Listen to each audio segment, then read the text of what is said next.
City facing Chelsea in the second all-English final in 3 seasons.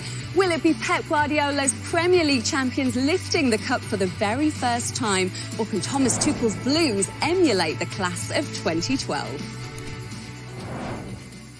I have the feeling to come here.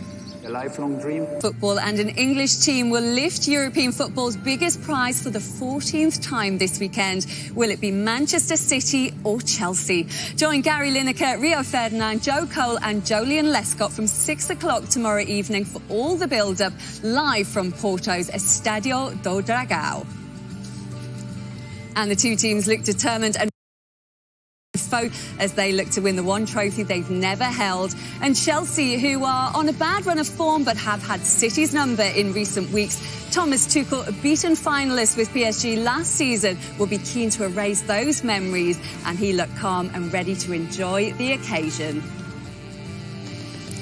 And I can't look ahead to the final all by myself, so I've brought a few friends along to help me out. I'm delighted to have Michael Owen, Shaun Wright-Phillips, Gianfranco Zola and Owen Hargreaves with me. Owen, another all-English final. What does that say about the quality and the competitiveness of the Premier League? Yeah, the quality of the Premier League is at a high, but I think the managers, we have some of the best managers in the game because our product is so good. Obviously, the finances don't hurt, Lindsay, with the TV money being bigger than any of the other teams in leagues in Europe. But I think the big thing that stands out is the managers. We've got some of the greatest managers in the world of football. Jurgen Klopp, Pep Guardiola, Thomas Tuchel has come over. So I think that has probably been one of the biggest things, of the fact that we've got great players, maybe not the top 5 players in the world, but we've got great depth. But the managers, I think, are improving the team significantly. And for City, Shaun, it's the one trophy missing from the cabinet. Does that put a lot of the pressure on them? No, I don't think so, personally. I think, for me, it's a cup final, and cup finals is a one-off game, and it's something that both teams will be up for it. Both teams will feel under pressure, for me, of winning it. I think there will be belief in the crowd and the fans to know that it's taken them 51 years to get back here again. So they will be expecting and hoping that it ends today. But in general, I think it's whoever plays the best on the day wins the game. Are City your favourites? Yeah, I do love my Chelsea, but City is my team. And Gianfranco, Chelsea were flying under Thomas Tuchel, but sort of limped to the end of the season, losing 3 of their last 4. How concerning is that form? Well, I heard an interview from Tuchel saying, yeah, it is a concern because you never want to lose game, but at the same time, it's also understandable. They're about to play one of the most important games in the whole season, and probably a little bit of concentration slipped, lacked a little bit. Also a little bit of tiredness, but I think tomorrow is going to be a different story, and everything will be forgotten and they will be at their best. Was it a bit of a worry, though, sort of seeing with Manchester United that you can't sort of switch that form on and off? Yeah, it could be, but again, as I said, I think tomorrow is going to be a different story. Every player will be transformed. Everyone will be given the best. The point will be, who's going to be able to provide, to be the best. So, but I have no question, both teams, they will be up for it. And Michael, despite losing the last game, they did still qualify for the Champions League via the league, Chelsea. Does that take a lot of the pressure off that game tomorrow? Yeah, I think it does. It's got to play on the back of your mind. If you've not already qualified for the Champions League for next season, then all of a sudden it doubles the pressure.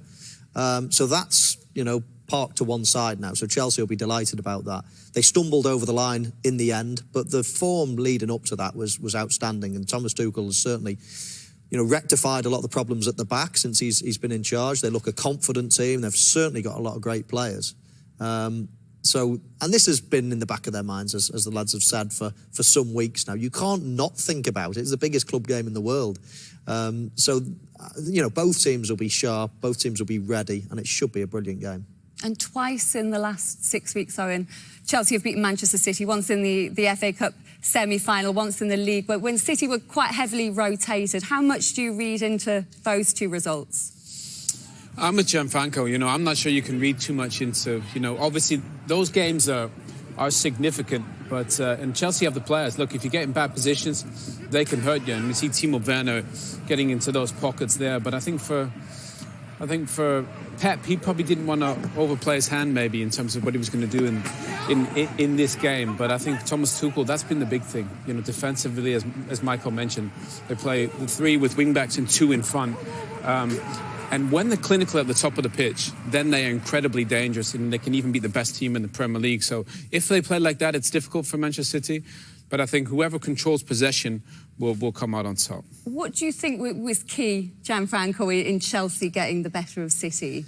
Well, I was, curiously, having a look to some of the stats, and I've seen that City is dominant the majority of the time in all the stats against the opposition.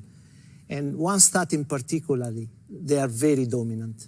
And there is how many balls they can get from the opposition. And they normally win all these confrontations, apart from one team, which is Chelsea, that has better stats against them in getting the ball back. And I think that is the reason why City players don't like to play Chelsea right now, because they work so hard to get in the ball, and this is Guardiola's team, Pep's team, don't like not to have the ball. They want to have the ball and have control of the game. And with Chelsea, they struggle a little bit. Yeah, Ferran Torres said they were a pain in the neck at Chelsea to play again. Well, Pep going into the game as well did not have any injury worries before the game. However, there was a concern at the end of the final training session. We saw İlkay Gündoğan limping off at the end there after a bit of a clash with Fernandinho. He, of course, has been such a key player for them this season, so Pep did not look very happy about that incident there, and he'll be hoping it's not serious enough to keep him out of the game tomorrow evening. Well, we've got plenty to look forward to over the next hour or so as we count down to the second All-England now. And guys, I should start by saying that the weather has got a lot better here, so don't rub it in too much. Hello, Linz. How are you? Hello, everyone. Hi, guys. Looking good over there. Joe, what does it mean for Chelsea and the fans to be back in a Champions League final for the first time in 9 years? I don't believe the club expected it this season. It's been a transitional period. Obviously, when Frank took over the job, he had the transfer ban and losing Eden Hazard. I just thought the club expected a little bit of a time before they got up to this level again. But Tuchel's done such a great job, and the players have responded, and they're here. And you're speaking to the fans in the street, they're just delighted to be here, Linz, and they didn't expect it this soon under this regime. But it's fantastic. And Julian, you were part of the City team that first reached the Champions League back in 2011. Did you think it was going to take this long for them to reach a final? Yeah, you could say this long, but you could look at how far the club's come in that time for the last number of years. They've been one of the favourites to win the competition, and you have no divine right to win this competition. So, yeah, it's probably took longer than everyone else expected, but having spoken to the hierarchy at the club, they believe they're in the right place at the right time, and hopefully they can get the job done tomorrow. And Joe, you, of course, know what it's like to play in an all-English final after 2008. Did it make it even harder losing to another Premier League side? Linz, I've had a horrible week. They keep getting me to talk about this all the time. Sorry. It's been disastrous. But even though I was with Owen on Thursday and we had a chat about it. Do you know what? It was a horrible night because, not just because of the result, because the intensity of the game and losing to your friends, and then we had to meet up with England 3 days after. It was difficult. I said to Rio, I thought the lads who met up with England afterwards were really good. They got that we was so devastated for losing, and I think it was so they was really good with us. And then we move on. And one thing, when I spoke to Mason Mount earlier, I said, listen, you just don't know whether this is going to be the first, the last, or how many Champions League finals. When I was in 2008, I thought this would be regular, and I never got there again, and it was the trophy that eluded me. So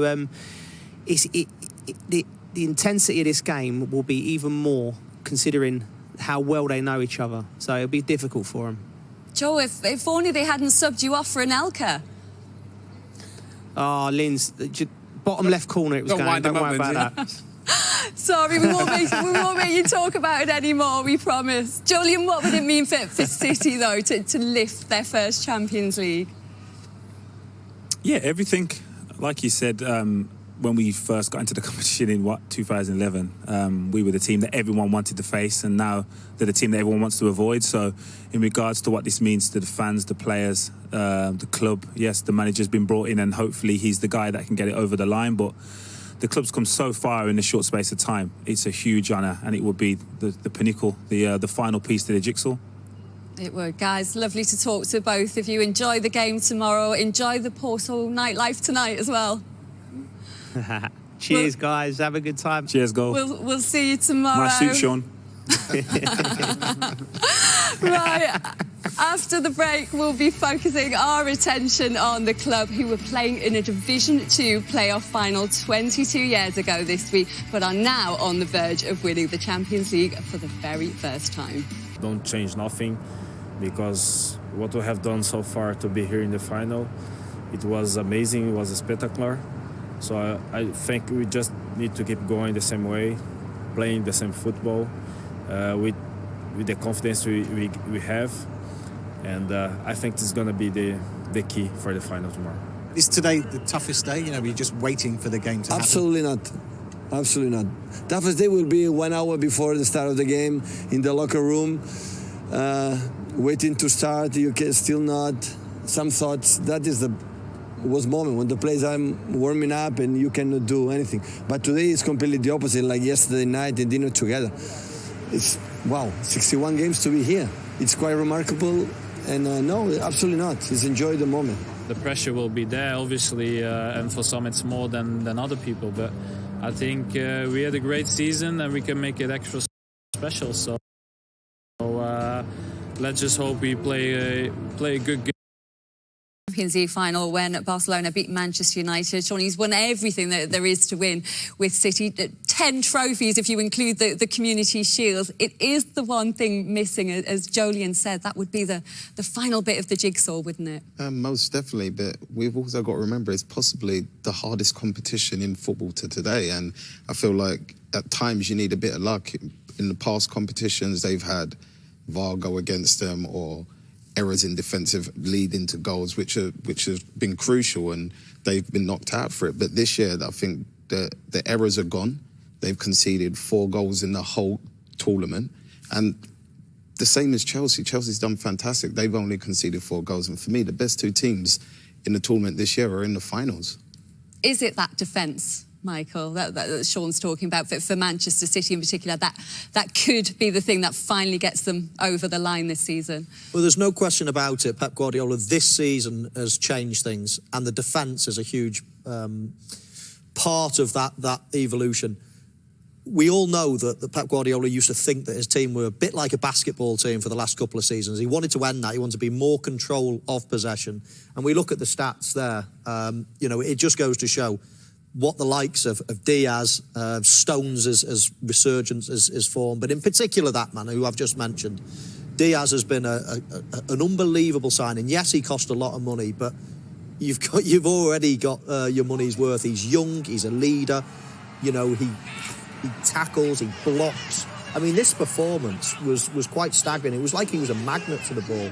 Everything came to him. And he looks like he really enjoys defending as well. I mean, you get these players from time to time that absolutely love getting a ball in their face. Not many people, I certainly didn't, but it looks like he does, and he reads the game well, he's good on the ball, but he's just an out-and-out brilliant defender. Gianfranco, has he been their best and most important player this season, do you think? Absolutely. I think, we know how good the Pep's teams are going forward, but this season the transformation has been there. They've been so good defensively, and I think one of the reasons is Ruben Diaz. I see his position, his body position when he's defending. He's got really the defender's position. He's always on the toes, very, very, very careful, always looking for good positions. He's been certainly very influential also for the other defender who's got better and better, more trust and more cover. So I believe he's been very, very influential.